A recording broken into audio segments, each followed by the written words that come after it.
Thank you for joining me for another episode of Healthzone with Gilbert Cheah. I'm Gilbert Cheah. I'm the editor of Healthzone Singapore, a Facebook page that's dedicated to covering health and wellness, specifically from a Singapore and regional perspective.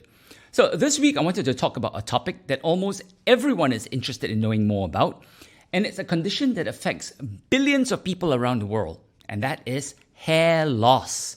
Now, although hair loss affects primarily men, many women also suffer from it, especially after menopause. There are many different types of hair loss caused by many different factors, but for today's show, I will focus primarily on the most common types of hair loss and what you can do to prevent and treat it.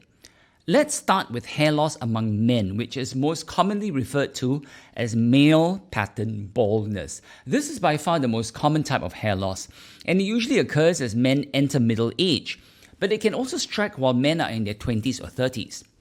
Britain's Prince William is a good example. He started losing his hair when he was only around 28, and today at 38, he's almost totally bald on top. Interesting fact though is that he was recently voted the world's sexiest bald man. Now, there is some difference in baldness rates among different races. Most white men develop some degree of baldness depending on the age and genetic makeup. Male pattern baldness affects up to half of all white men by the age of 50 and up to 80% of white men by the time they are 70 years of age. But baldness rates among other ethnic groups such as Chinese and Japanese are lower than among white men. The cause of male pattern baldness is not a mystery, but finding a cure for it still is. Men lose their hair because of changes in the male hormone testosterone as a man ages. Now, the primary cause of male baldness is one form of testosterone called dihydrotestosterone, or DHT, and this is 5 times more potent than regular testosterone. And some people's hair follicles are very sensitive to DHT and react to it by gradually shrinking. And as a result, the hair becomes shorter and finer until no new hairs appear. The amount of testosterone or DHT that your body produces is not the issue. It is the sensitivity of your hair follicles that matter. And that sensitivity is determined by genetics. If your receptors are particularly sensitive, they are more easily triggered by even small amounts of DHT, and hair loss occurs more easily as a result. Other genes may also play a part. So hair loss is a genetic condition, and men whose fathers and uncles are bald will have a higher chance of losing hair themselves. So what can you do? If you are genetically predisposed to losing hair, you know that your father and your uncles have hair loss, it's important that you start the prevention process early, preferably before you start losing your hair. The later you wait, the more hair you will lose, and once hair follicles are dead, there is no way to revive them and make them grow hair again. So it's very important that you stop the hair follicles from dying in the first place. Now, there are literally hundreds, if not thousands, of hair loss solutions available on the market, as well as special salons that are dedicated to treating hair loss. But there are only 2 products that have been clinically proven to help stop and reverse hair loss and which have been approved for use by the US Food and Drug Administration. And these 2 products are Minoxidil and Finasteride. So let me explain them. Minoxidil, which is also known by the brand name of Rogaine, comes in the form of a liquid solution or a foam that you apply directly onto your scalp. And Finasteride is a medication in pill form. These 2 work very well together, so I would recommend doing both therapies together. They do different things, so one cannot substitute for the other because they complement and boost the effects of each other. Now, although the exact way that Minoxidil works is not fully understood, the substance is a vasodilator, which means it widens the blood vessels to deliver more oxygen-rich blood to these follicles. Minoxidil also helps to increase the size of the hair follicles, and this promotes the growth of thicker, stronger hairs. Minoxidil can help to slow down the rate of hair loss in some people, and it can also help regrow hair within 4 to 8 months of use. It's available in 2 strength formulations, a 2% and a 5% solution. Now, the 5% solution works best for most men. But for women, there doesn't seem to be much difference between the 5% and 2%. And for some women, there's also a possibility of growing more facial hair if you use the 5% solution. So while Minoxidil is fine to be used by both sexes, men should use the 5% and women should stick to the 2%. You will need to apply minoxidil to a clean scalp twice a day, and you have to use it regularly for as long as you want to prevent baldness. Now, this is obviously then a lifetime commitment, or at least until science finds another way to prevent baldness. Because if you stop using minoxidil, you will probably lose any hair that you have gained by using the medication. So you will need to take that into consideration when thinking about using it. Now, you can buy minoxidil at any pharmacy in Singapore and you do not need a prescription. It is available under many different brands, and I would recommend that you get a generic brand because the active ingredient is the same and the price can be substantially lower than the brand names. Next, we have Finasteride, which is also known by the brand name of Propecia, and this works in a totally different way. Remember when I said earlier that one of the main causes of male pattern baldness is some people's hair follicles are sensitive to the form of testosterone called dihydrotestosterone? Well, Finasteride works by stopping your testosterone from turning into dihydrotestosterone in your body, and therefore it lowers the amount of this hormone that can cause hair loss. Finasteride requires a doctor's prescription in Singapore, so do talk to your doctor to gauge your suitability for this medication. It can have some rare side effects for some men, such as temporary erectile dysfunction, so it's important to monitor yourself while you are on the medication. But for the vast majority of men, it is safe to take and it can really help stop the hair loss that they are experiencing. Studies suggest that Finasteride helps to prevent hair loss in up to 99% of men who have this problem, and 2/3 will also experience some new hair growth.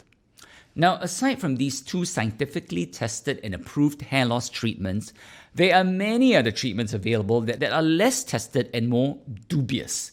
This doesn't mean that they don't work, but it's important to note that many such treatments do not work for everyone, and they can often carry a high price tag. So you could be placing expensive bets on something that won't necessarily work for you.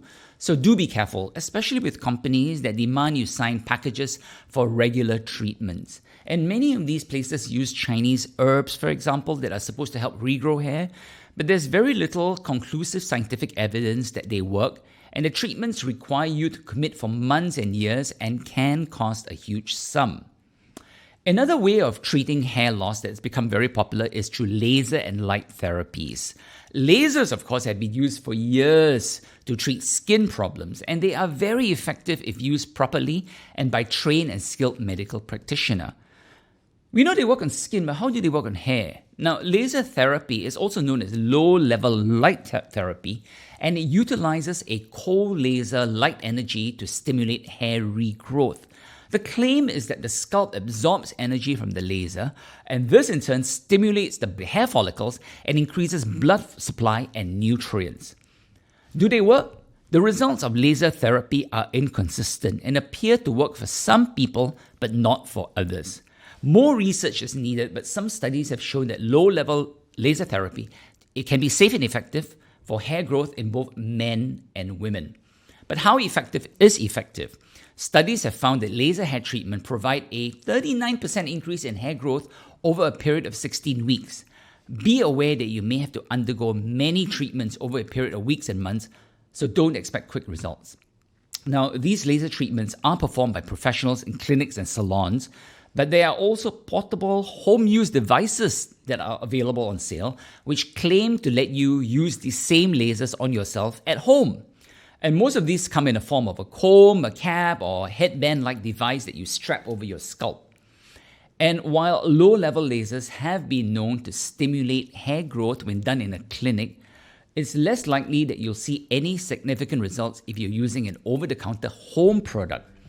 If you're really considering laser therapies for hair growth, you should speak with your doctor and get a recommendation for a clinic that offers medical laser therapy that could help your hair growth much more effectively than an over-the-counter product could. Aside from lasers, other popular hair loss treatments include shampoos and lotions that claim to help through the use of certain herbs and vitamins. Most of these have not been clinically tested on a large enough sample to be proven to work, and their success claims are usually with smaller sampling size. But if you can afford them and wish to try, you can add them to your hair care routine. But I do stress it's important that you do use the two products which have been clinically proven to work, and you can add these extra products on the side. Now, while the majority of baldness cases are among men, women are also not spared from this problem either. Female pattern baldness usually affects women after menopause as their levels of the male hormones androgen increase and the female estrogen hormone levels drop. Female hair loss tends to be less noticeable than men's. Instead of developing a bald spot at the top of the head or having a receding hairline, women lose hair all over their head and they see a gradual thinning. Now, treatments for women suffering from thinning hair are of course different from men, but not entirely. Women can also benefit from using the topical skin solution Minoxidil and also from laser light therapy. They also have a treatment that is not available for men, and that is hormone therapy. These include birth control pills, which will reduce the levels of the male hormones in a woman's body, and also hormone replacement therapy, which will replace the female hormones of either estrogen or progesterone, which the woman has lost. Other possibilities include anti-androgen medications that will lower the level of male hormones in the woman's body. So far, we have talked about hair loss that occurs gradually over the years, which are caused by normal hormonal changes as we age. But there are other types of hair loss that are more sudden and can be very alarming. If you notice sudden hair loss or more than usual hair loss within a short period of time, do see a doctor. Sudden hair loss can indicate an underlying medical condition that requires treatment.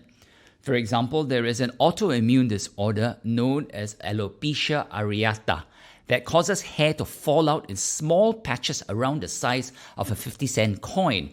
For most people, the hair loss is limited to a few patches, but for some others, it can be more widespread throughout the whole head. And sometimes it can lead to a complete loss of hair on the scalp, which is known as alopecia totalis, or in extreme cases, you can lose hair all over your body, including your eyelashes and your eyebrows, and this is called alopecia universalis. Now, alopecia areata often develops suddenly over the course of just a few days or weeks, and it can affect both men and women at any age, although most cases occur before the age of 30. The bald patches are caused when your white blood cells are actually attacking the cells in the hair follicles, which cause them to shrink and dramatically slow down hair production. And while scientists are not sure what causes the white blood cells to mount this sudden attack, it's believed that sometimes extreme stress can be a trigger. Your genes also play a big part, as alopecia areata is more likely to occur in a person who has a close family member with the same disease. About 1 in 5 people with the disease has a family member who also developed it previously. And some people with this condition will experience cycles of hair loss and regrowth that continue indefinitely, while others may find the hair loss becomes more extensive. The good news is that the white blood cells do not kill the hair follicles themselves, even though they're inflamed and get affected. So hair can regrow if the inflammation of the follicle subsides. People who experience just a few patches of hair loss often have a full recovery on their own without any form of treatment. Now, unfortunately, at present, there is no permanent cure for alopecia, but there are some treatments that may stop the body autoimmune attack on the hair follicles and may encourage hair regrowth. One such treatment is to inject corticosteroids into the bald patches to suppress the immune reaction. Another treatment is to apply a topical cream with a strong dose of these steroids, or to undertake a short course of oral corticosteroids and immunotherapy. And the application of minoxidil, which we talked about earlier, may also help increase hair growth by speeding up the natural hair cycle and increasing the diameter of the hairs that begin to grow. If you are experiencing unexpected and sudden hair loss, do see a doctor and discuss the treatment forms that are available to determine what is the best for you.